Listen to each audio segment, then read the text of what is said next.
Welcome to the meeting room at Global TV Talk Show, a broadcast service of globalbusinessnews.net. Now, here's your host, Ed Cohen. Hi, this is Ed Cohen, your broadcast host on Global TV Talk Show. This is a business unit of globalbusinessnews.net. Globalbusinessnews.net has been active since '03, and this is an outgrowth of our previous branding, which was called Corporate Relocation News. So globalbusinessnews.net has been an active website since '03, as I've just said, and Google Analytics has tracked audience, page views, reader page views, they say, have been a little over 1.2 million from across 100 countries. However, almost 70% is US, Canada, about 25% in Europe, 18% or so in Asia Pacific region, and about 1% Mideast Africa. So our talk show is about ideas and idea exchange with very bright people, and we have two today, and I'm really honored. Brenda McGuire from Worldwide Connect, and Csaba Toth, who is an entrepreneur and inventor. And I have some notes here, if I can find them here, rather than go from memory. So you're founder of ICQ Global, the developer of the multi-award winning Global Disc. And you're also author of a hot book, author of Uncommon Sense in Unusual Times, and we certainly have those today. So Csaba, first of all, define for our audience out there, ICQ. What is it? ICQ is the foundation of uncommon mindset. It's the ability to see the same situation from different perspectives so we can make better decisions and we can choose to respond instead of just reacting. So instead of demanding common sense, asking people to come to the same conclusion as us, even though they have a completely different background, we can see the world from different perspectives. And that's how we can remove binary thinking and hopefully reduce friction between people. Okay, when you say binary thinking, for those of us who have forgotten our college education, what does binary thinking mean? What we can see in the politics, for example, right now, that if you think differently than me, then you are against me. If we have a disagreement and I feel that I'm right, then it's obvious that you are wrong. And that shouldn't be the case, because if you have the ICQ or uncommon mindset mentality, then you know that you say that you are right because it's based on what you consider true. So what do you know that I don't? What can you see that I cannot? If you are able to have a conversation, we can learn from each other, we can grow. But if there's no psychological safety or trust, that we have to put all our energy into convincing the other person that we win, they lose. So that's not good. Yeah, so now this developed into your book, Uncommon Sense for Unusual Times. Exactly. And that's not a book to tell people what to think. It's a book to help people think, just so they can question some outdated and incomplete ideas that might cause more harm than good. All right, thank you very much for that. We're going to go into a deep dive in a few minutes. So you developed this thing called Global Disc and have found people like Brenda McGuire and Johannes Klimeyer and others. So what is Global Disc all about? A lot of people know DISC, the 4 personality types of the behavioral styles, and around 70% of Fortune 500 companies use it. And it started more than 2,500 years ago with the 4 temperaments. And since then, hundreds of different researchers came to the same conclusion. There are 4 different types, and they all have their positive and negative traits. They can help you or they can hinder you in your professional or personal life. So there are a lot of different versions, and they all claim that theirs is the best one. And then you think about culture or personality, seemingly 2 different topics. But with Global Disc, you can remove this illusion of separation, because we can introduce the topic of cultural intelligence using the language of the most widely used behavioral model, DISC. So Brenda McGuire, Worldwide Connect, you help global business. You're a coach, is that right? Yeah, Worldwide Connect, actually, we have hundreds of coaches around the world, and we specialize in helping people to do business across cultures. So if you're going to be working abroad, traveling the world, any of those business activities, culture is critical to know how to bridge those cultural gaps. In fact, we use ICQ's Global Disc to help our clients as well to bridge those cultural gaps. So we do everything from global leadership development programs to expatriate training to how to do business in a certain country or culture that you're working in. So the global disk, it's sort of like, if you can picture this, okay, let's describe a graphic without looking at it, I guess, unless you have a graphic you can hold up. So a global disk has different colors, and it's something that you could shift around and look for a fit. Is that correct? Yes. So technically, if you look at this, it explains how the different personality types tend to behave if they are not influenced by anything or anybody around them, which is pretty impossible because you can put different people in a team and they conform to certain norms. If that group is your family, your company, your country, your profession, doesn't matter. There's always a normal behavior style that most people conform to. So here's the question. How big is the mindset gap?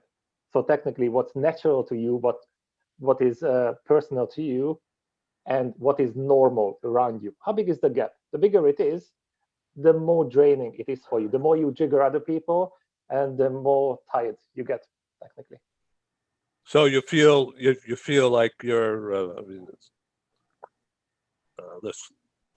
What I'm trying to say is that you feel like you're a fish out of water because things are not aligned. You're unsure. You're not understanding fully. Is that correct? Exactly, because if you look at the last century intercultural models, technically they are international models because they focus on one culture group out of the 15 or 20 we belong to at the same time. And that's the country of origin. But if you look at the actual research, more than 80% of cultural differences exist within countries, not between them.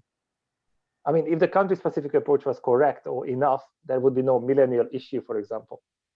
And within a country, at least 70% of the people are significantly different to what is normal around them.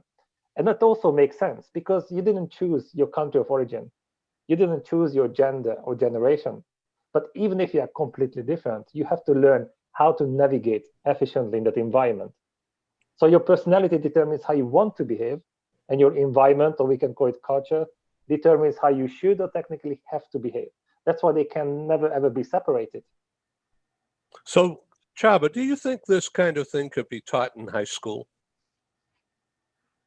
I think, yes, that's the big picture. The real question is if those students are ready for it. Because the topic is needed, but the question is, do they want it? Does it hurt enough so they pay attention and they can actually use it? Yeah. Brenda, what do you think of that? Do you think it's a high school topic? Yeah, I think actually Global Disc has lots of practical applications and definitely a high school topic, but how we've used it with our clients is in many different industries, different business applications, different purposes. So what I do love about the Global Disc, it is applicable to many different groups. And yeah, I would definitely say students as well. So Brenda, when you use Global Disc and your other resources in coaching global business, business about global, what's your take, the impact of COVID on your business? Well, actually, it's been really interesting because we've all had to pivot, right, in terms of pivoting. And what I'm seeing is three trends that I'm seeing in the global workforce right now. And one is that working remotely is here to stay. We know that, okay, everybody is working remotely, but we've always talked about the gig economy, the info economy, but really it's the working from home economy right now. So for example, Stanford, they said 42% of people are working full-time from that right now, but HR Executive Magazine said 86% of countries or of people will continue, of those organizations will continue to work globally post-pandemic, and then 59% will have some sort of flex schedule. So as you can imagine, this is it's going to change everything. And as a result, what I think is going to happen is we're going to have a virtual talent war, and we're starting to see that right now. And so I'm going to ask the audience to say, what are you doing to attract, retain your employees right now? Because This is going to be pivotal. If you can work from home, think about it, right? So all of a sudden companies are going to say, hey, I can start hiring talent, the best talent around the world. I don't have to do it in my own backyard. So it's a warning to organizations. What are they doing to retain their talent? For example, my own company, you and I, Ed, when we connected maybe 20 years ago, right? I was working in New York for a global mobility company. And at the time, we decided to shut it down because of the real estate price. Well, guess what? Our model was we're serving the world. So why not work virtually with the world? So I've been doing this for 20 years, working virtually. So to me, it wasn't a huge change. And I've been able to hire the best talent around the world.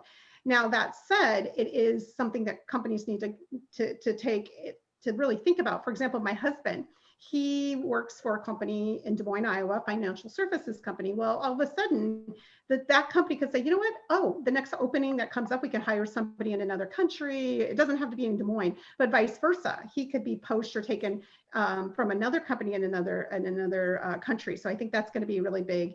And then finally, I think we're going to see third trend is focus on reskilling. 35% of essential jobs right now are not going to be relevant in 5 years. And I think that's going to be critical. What are organizations doing to reskill?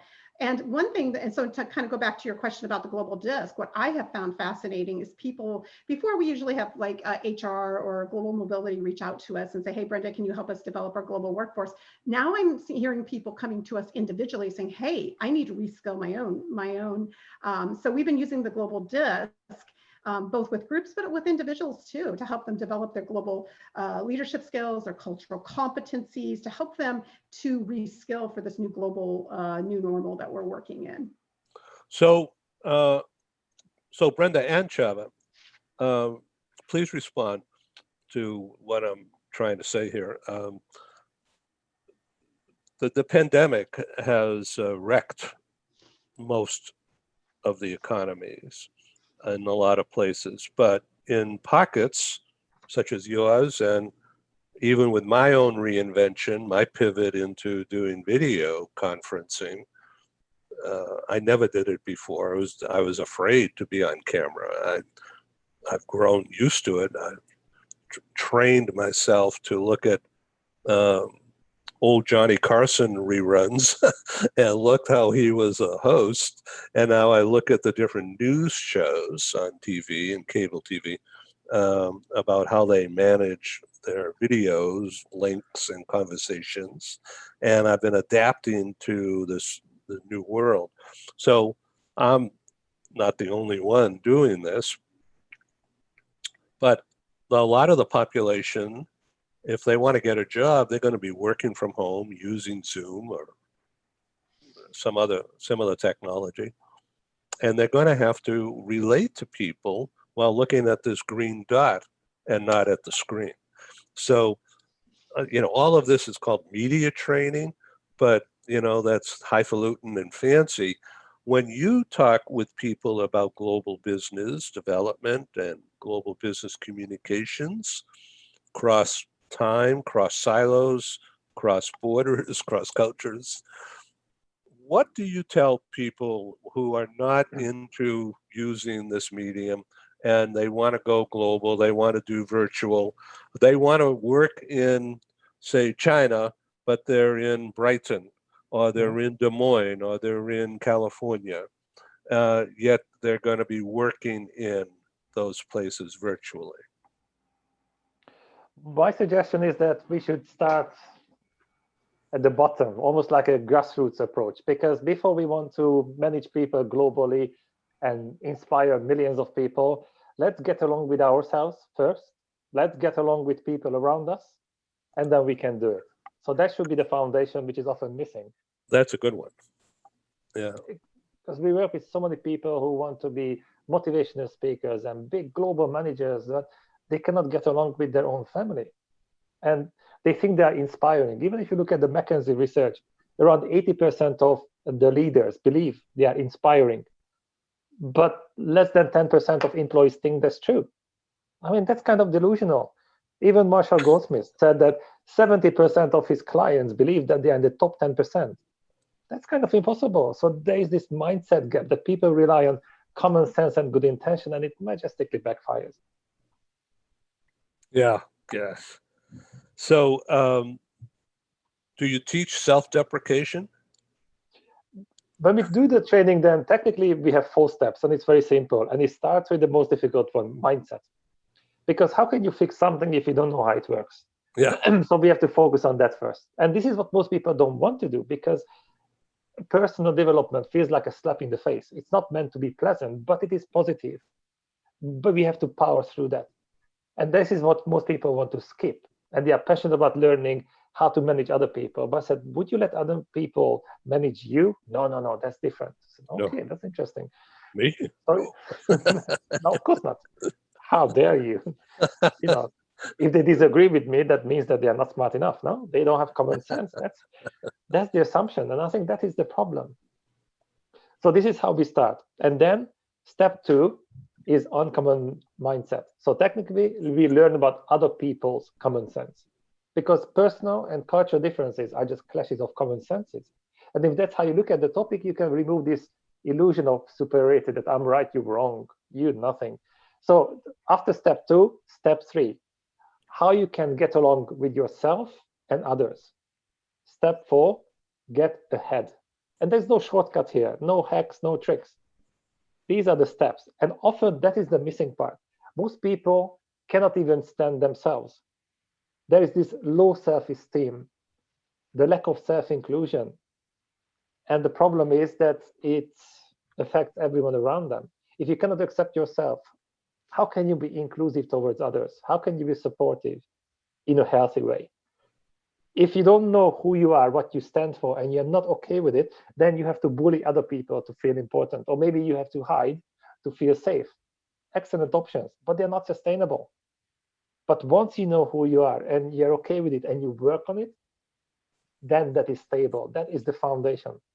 So you're talking about emotional intelligence. It's more than that. It goes deeper, because here's an example. Let's say that we have a conversation and maybe you're too direct, and I would think, oh my God, Ed is so rude. But with emotional intelligence, I'm very composed, and I can say, I'm going to be polite. I stay composed. Fantastic. But here's the question. Why did I get pissed off? With cultural intelligence, with ICQ, I know that if, for example, if you're in the US, then you are used to it. There is low power distance that drives your communication style, low context, that's your preference. So your intention is not to be rude, but to deliver the message as clearly as possible. That's how you show respect. That's the sign of connection. So there is no negative emotion that I should control. So technically, we go to the root cause of the problem before it becomes an issue. That would be the difference between EQ, emotional intelligence, and ICQ. So what do you think of that thinking relevant to the Brexit problem? To me, the Brexit problem is very similar to the Trump issue. If that's an issue or opportunity, again, that depends on the perspective, is that the world is changing constantly and everything is falling apart around people. They've been doing the same job for 20 years and it used to be beautiful. And there is, I'm not saying it's an illness, but it's like a phenomenon that it's called regression. You go back to the golden era when everything was nice, you amplified it, was beautiful, and you miss it. So instead of taking responsibility for their own growth, they were blaming somebody else, foreigners, EU. Okay, what is the next step? You got the Brexit. Who are you going to blame now? Who is the next one? But that's just about trying to treat the symptoms. And at the same time, when you have too much uncertainty around you in this VUCA environment, then you are craving certainty. So where do you find this? The easiest option is national identity. Because in the UK and in the US, the branding is unbelievable, both of them. So this is what we can hang on to. That gives us the feeling of certainty. And that's the reason I think that the right wing is getting stronger, because that's the only thing they know, what they can kind of trust. It's not themselves, it's not their skills, it's not the people around them. That's the only thing that sounds familiar, looks familiar. And this is what we are addicted to. So in the UK, basically, it's a class system that's been around forever, right? With the aristocracy and I don't even know what to call it, but and and then the UK is famous for its democratic ways as well. So there's like a bifurcation there, and I don't understand the system. So I'm out here in California, which is the other side of everything. The left coast here. So when I look at the Brexit, issue and how it started, was from immigration, of course, unbridled immigration, and a part, and I don't mean to be offensive at all to anybody, but historically, when Britain ruled the world, nobody came into the UK. UK sent people out. English people went out to conquer and colonize, and to manage the money, manage the assets, and of course the lifestyles where they picked were usually better weather than in England. So the people stayed and developed, and so the population has grown and developed, and immigration has taken over, and it becomes, okay, how much immigration, and what about this and what about that, and do people assimilate or do they cling on to their own ways? Well, and then there's mixtures, and the laws are either ignored or they're obeyed, and how much do you enforce them? So we have the same issue in America, although it's different. But so the Brexit was a rebellion against that whole thing of confusion. Let's just settle down here and enjoy what we have and make Britain great again, that kind of thing. And so I can understand all that. But then all the integration, economic integration, led to other laws which infringed upon the Brits, that's for sure.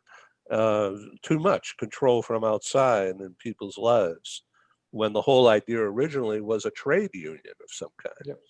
Okay, and so the negotiations that have resulted have, it's like a Rorschach test, what is it, and it's so confusing, and it's become so voluminous that nobody understands what's going on. And even now, the explanations of what the deal is, was it 5,000 pages or something? Who's going to read that? Nobody.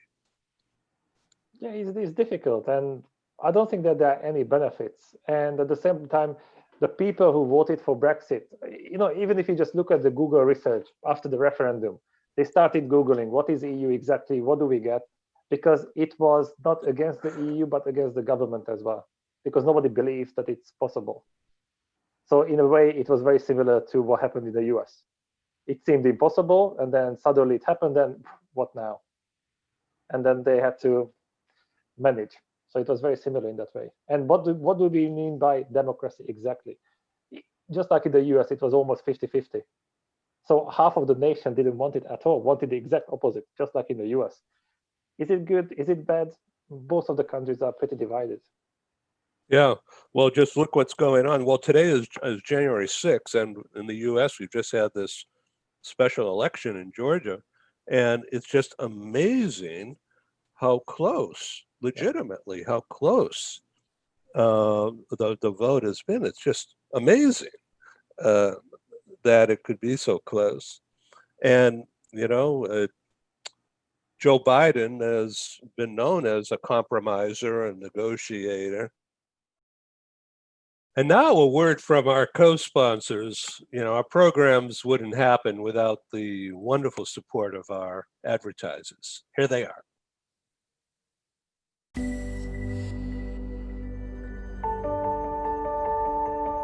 Something that's really neat is that the Bridge School partners with various organizations to provide learning for their students. For example, we partner with a major ballet company, and we are able to enroll several of their students into our school. So now not only is the student able to participate in a school and have a seamless transition while they're very active in their ballet career, but now they have other dancers that are with them that are doing some of the same courses. So it's almost becoming a camaraderie where they're taking similar courses, they're working together on their ballet, and really being able to form this great partnership with these organizations to provide a needed service. A lot of times there are student athletes who will spend hours and hours at the gym or at the basketball courts, wherever it is. And if they're attending a traditional school, they're in school from 8 to 3. They get a quick snack, and then they're at the gym for 3 to 4 hours in the evening.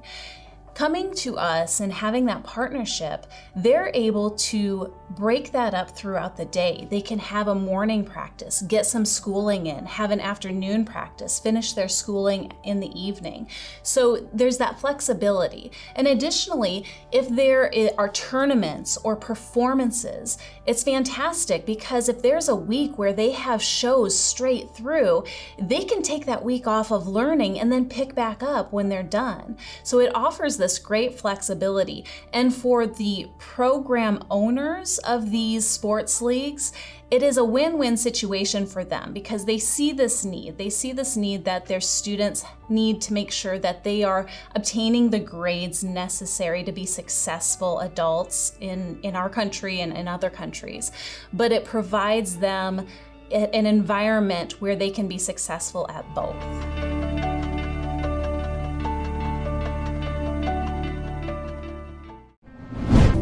This episode from the meeting room of Global TV Talk Show is brought to you by The Bridge School, the accredited international online private school of choice, at bridgek12.org. Porch Light Rental and Destination Services.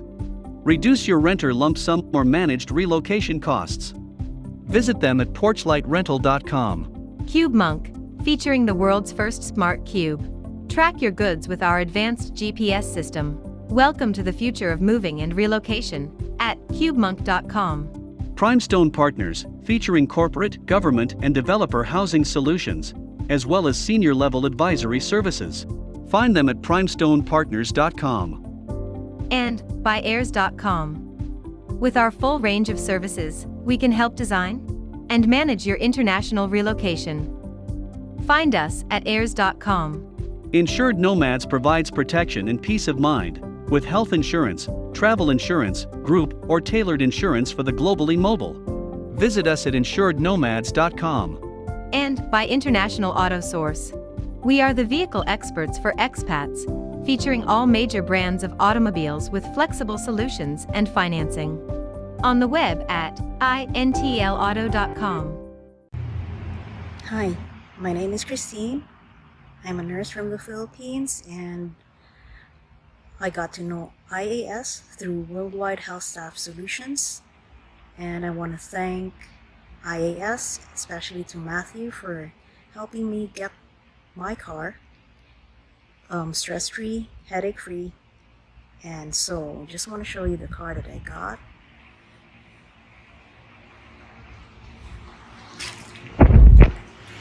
So it's a RAV4 XLE 2020.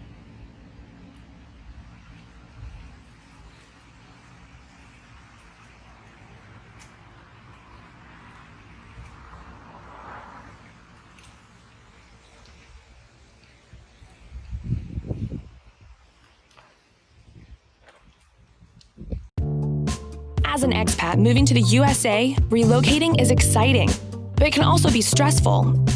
Getting a car, truck, or SUV for personal transportation is usually a high priority.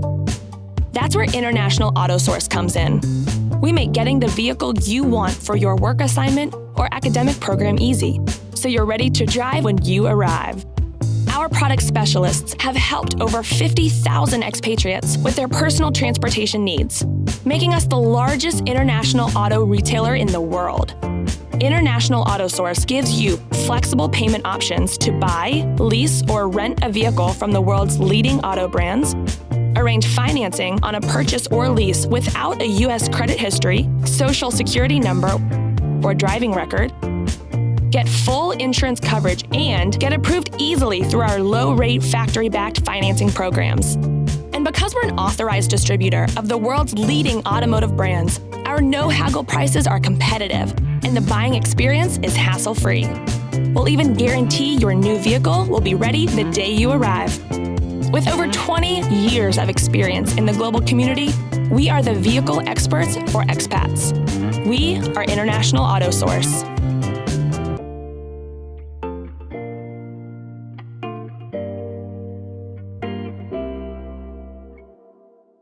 Okay, let's talk about how you are finding people like Brenda and Johannes and others to be involved with ICQ and the Global Disc. I think the easiest explanation is that if you stand for something instead of stand against something, then people realize that there is something to live for. And it's a positive approach, that vision. And if you can also communicate it as clearly as other people can talk about the past, then you can attract the right people. And that's why we don't do any marketing gimmicks and pretending to be someone else, because we are not selling a tool. We are looking for the right partners. And not everybody is the right partner, and there's nothing wrong with that. So if I look at, for example, the country-specific approaches, we had a prediction in January that they are going to struggle. That turned out to be true.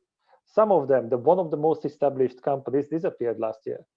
ICQ grew by 62%. So we made a lot of progress for the right reasons, because the world changed, but not the solutions that most companies offer.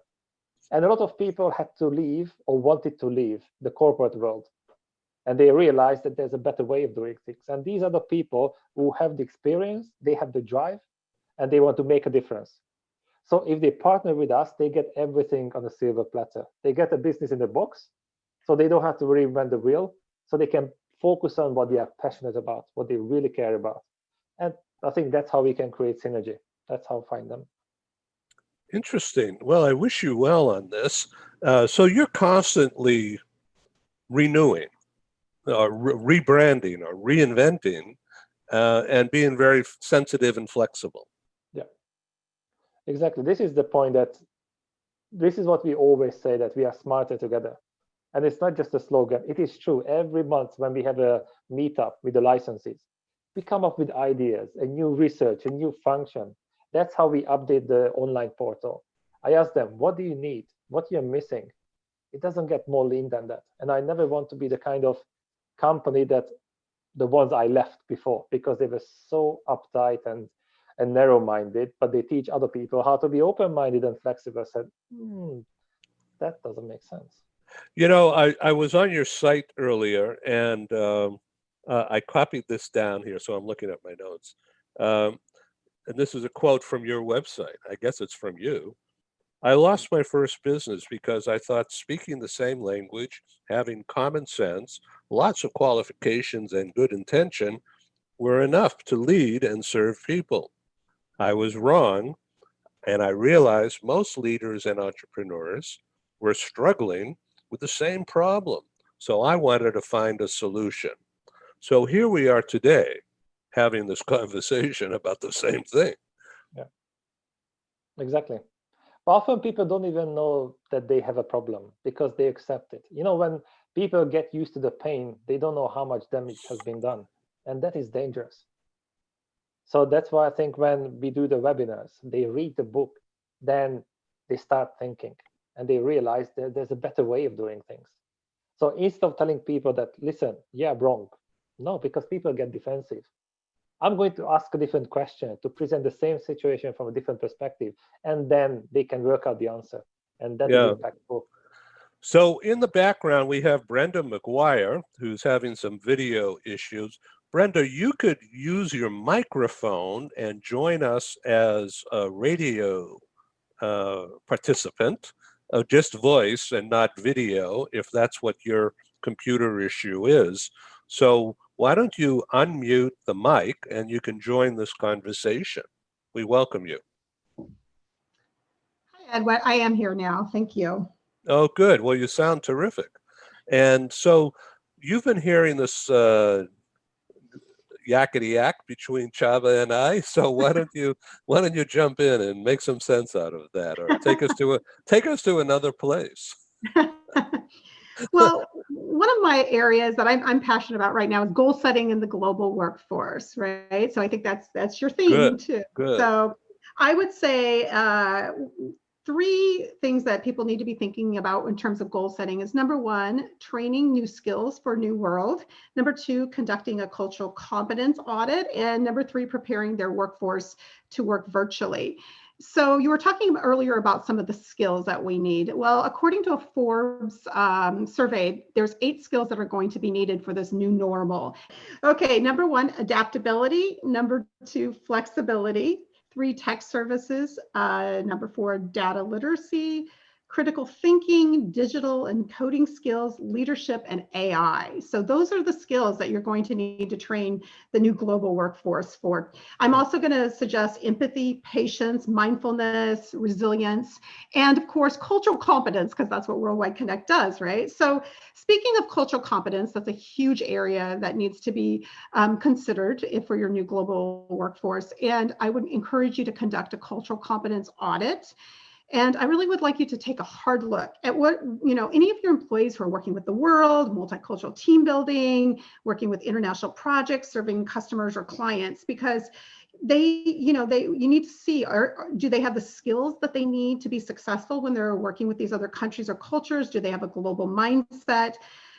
Check out your departments or business functions or leaders. So as an example, we did a cultural audit with an organization. We talked to their sales team, and it turned out they did a lot of business with China, but they didn't know what they didn't know because they didn't understand the cultural differences in the way the business practices were done. And as a result, we know that impacted their bottom line. So that's something I would encourage organizations to do in goal setting this year. And finally, to prepare your workforce to work virtually. And I know you guys have already talked to a little bit about that, but all of a sudden we're working Zoom and Teams, although my Zoom's not working today, but we are working, and we're working with multiple countries and so forth. However, what we really need to consider is just because we can connect real time right now doesn't mean that we understand each other from a cross-cultural perspective. There's still going to be those cultural gaps.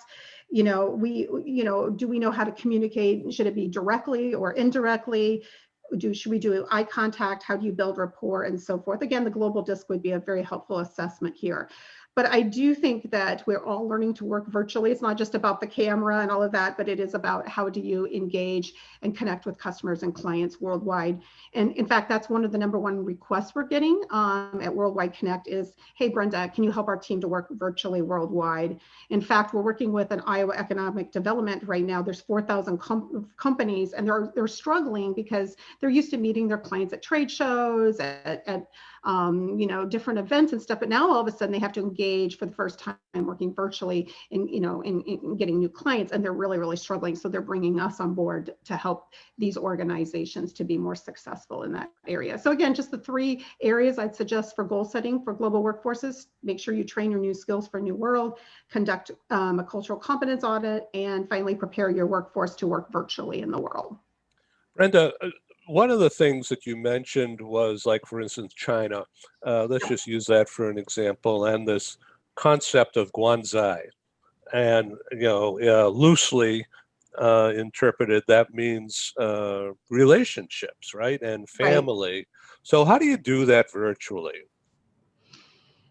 I think about some cultures are more transactional, they're task oriented, while other cultures are more relationship based. A lot of the Asian cultures, the Middle Eastern, and so forth. But here in the US, we are so transactional. We just want to jump in and do business immediately. We don't take time to kind of have that, develop a relationship, ask about the family, ask about what's going on. We're all going through COVID, so that's a topic we can all talk about, right? But it's really taking the time to get to know your colleagues, your customers, from a relationship level. Let me give you an example. We were working with a Fortune 500 company. We were training their HR teams in 5 countries. And when we worked with one of their teams in Hong Kong as well as in Santiago, they kept saying, my colleagues treat me as human doings instead of human beings. And and the US team was really shocked by that. They go, well, what do you mean by that? I don't understand. Well, come to find out, the US team thought they were being respectful by getting down to business and just starting business on time and whatever, but they never took time just to get to know their colleagues, where the other team thought, well, gosh, couldn't they just talk to me and get to know me personally? And now that we're not getting on planes or we're not meeting with people face to face, it's going to be even more important that we take that time just to get to know person on a one-to-one level before we dive into business right away. Interesting. Csaba, what do you think about all that? Guanzai. The interesting thing is that we have a lot of case studies where it turns out that those individuals in certain countries are not statistically average at all. So we expect them to be a typical, let's say, Chinese, and then deep inside we are almost identical. So it takes two to play that game. Maybe I assume that I have to do that, but that means that I'm wasting their time because they don't need it at all. So how do you show respect? By getting to know them or by saving time and getting down to business? Two different approaches, same situation. So yes, we can start with a country-specific approach. It's very important because at least this is what they are used to. But as we get to know the individuals, we can go deeper and we might realize that we are much more similar and we can find an even better way of communicating. So Brenda and Csaba, this is a bit of a pitch here, but the idea behind it is what I'm getting at here. I'm able to produce a program January 13 and again Feb 1 and again March 1 on the general theme of women's rights in business as it relates to agile leadership by women in a business setting, okay? And it's attracted quite a bit of attention, and we have people signing up to participate. Now, from a cultural point of view and the global disc idea, in certain cultures and certain countries, this does not go over too well or as easy. Isn't that right, Brenda? Well, I think it depends, what country or what culture or who the person is and so forth. I think that, there's a lot of things related to that. I would say that one area that I'm passionate about, I actually have a whole nother company called Global Gals to empower and educate women to live, work, and travel the world. I myself have been to 85 countries. I've lived in 6 countries. I've been a global leader of two companies, and I've worked with thousands of women leaders, right? Wow. So it's an area that I'm very passionate about. And the one thing that keeps coming up is confidence. Sometimes it's how you show confidence. How do you assert yourself, right? And so I think that's something, because even in a different country or cultural context, how you introduce yourself, how you perceive yourself. So when we do training with expats, American expats, especially moving into different countries, we have to talk to them about all these different things and from a women's perspective. In fact, I might add that going back to what Csaba was saying about the IC Global, we're using it right now with a woman who was born in China. She's been living in the US, so for 20 some years, she has children here. She did her master's here and has been working here. But now the company has sent her on an expat assignment to Hong Kong. And what's been really helpful is that we were able to use Csaba's tool, and we were able to see, even though she was born in China and with the values and beliefs, like he said, that doesn't necessarily mean, but on the other hand, she's had a lot of experience living in the US, but by the way, she's living in Hong Kong. So we could see where her profile aligns with both her native China, but also kind of looking at now she's leading a team in Hong Kong that she's never done before. She's never actually worked in China before. And so it's been very interesting. So we're using that to help to show where she needs to flex her leadership styles, where she needs to bridge those cultural gaps, if you will. And so I think every woman's specific and different. In terms of Global Gals, though, I did want to make one more comment that one reason I started Global Gals is I'm passionate about moving the needle for women expats, because only about 20% of expats are women, right? So that's an area that I really want women to gain more exposure and experience in the international business place, if you will, because then that helps their opportunities to get promoted and and to do other opportunities. So, Csaba, what do you think of all that? I think equal opportunities are really important. I think the danger is when we give more rights to certain cultural groups in the spirit of equality, and that can mess up things. So, for example, when I did workshops for BBC, they had 17,000 employees, and they said, "Oh, we celebrate and tolerate diversity." And I said, "That's fantastic, so much better than hating people." But if you want to turbocharge your car, you cannot just celebrate your engine. You have to understand how the different parts work together, so you can optimize them, and that's how we create synergy. So I think that is really important. That yes, we can be more confident, but we also have to think about the impact. How is it perceived by other people, the environment around us? So it's a two-way street, and we have to educate both sides, because this is our topic: how to bridge the gap between our intention and the impact on others.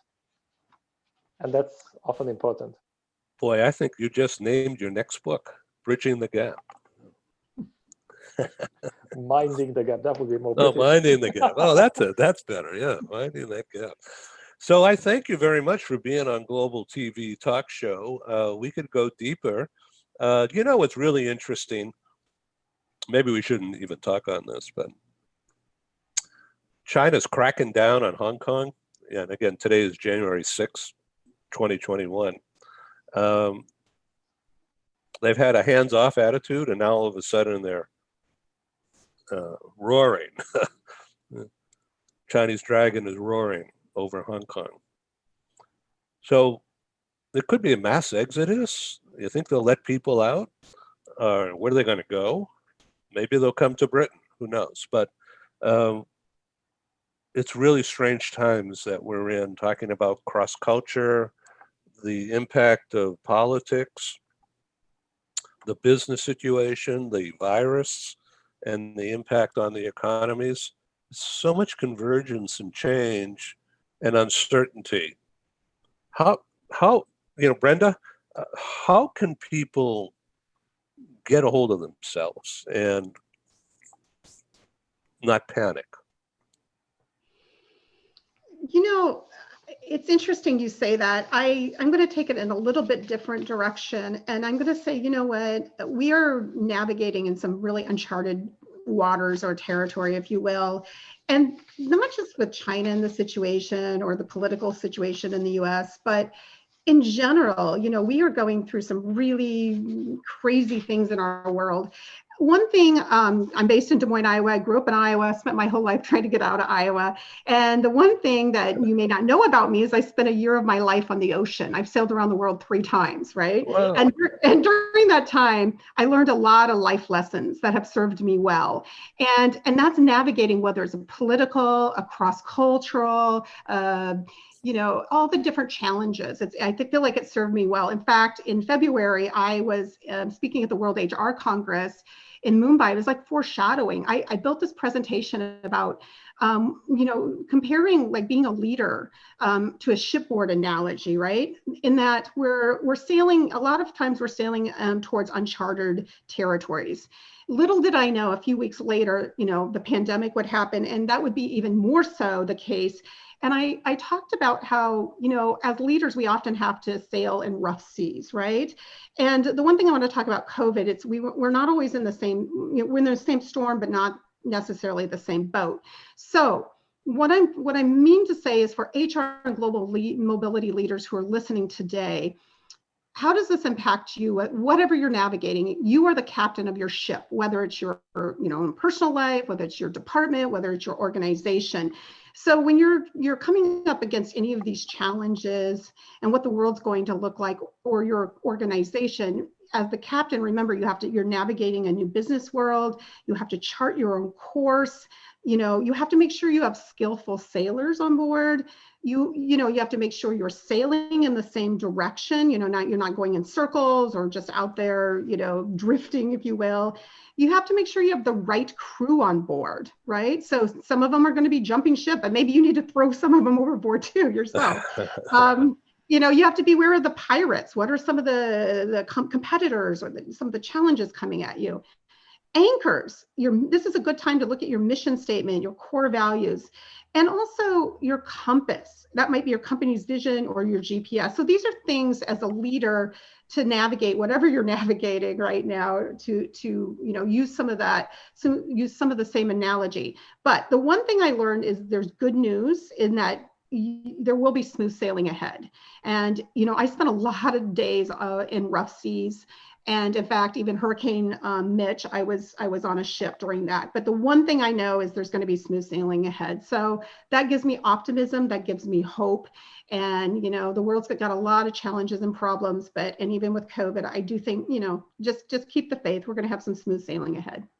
So there's a saying that you cannot control the wind, but you can direct the sail. Perfect. Yes. Yes. So when you were on this cruise, were you part of an educational group, or were you out there in a sailboat? So the first one was called Semester at Sea. I lived on the ship for a semester and took classes. So I used the world as my university. It was a floating university. So I was using the world as my classroom, right? Went to 12 countries. The second time I was on a Japanese NGO called Peace Boat, and I was training on the ship and teaching. And so I got to see so many different cultures and countries. And, at the time, there was so much going on with the world, and there were so many problems and issues, not unlike now. We've got different issues and different problems. So like I said, what I learned is that, we will have some smooth sailing ahead, and that, just make sure you're sailing in the right direction, and make sure you're using your own internal compass during this. I want to invite you, Brenda, to come on our February 1st talk show about agile leadership women, and talk about Global Gals, and talk about, in particular, the Seminar at Sea experience and your personal growth from that, and of course talk about Global Disc. Please consider that. I'll follow up and send you some info. Csaba, you're certainly welcome to come on the program. It's open for everyone. So I thank you guys for being on Global TV. Csaba, please come back, be involved. I really have enjoyed this. I've learned from both of you, and thank you. Thank you so much. Thank you very much. Thank you. Bye-bye now. Thank you for joining us in the meeting room at Global TV Talk Show. Have a wonderful day, and stay safe.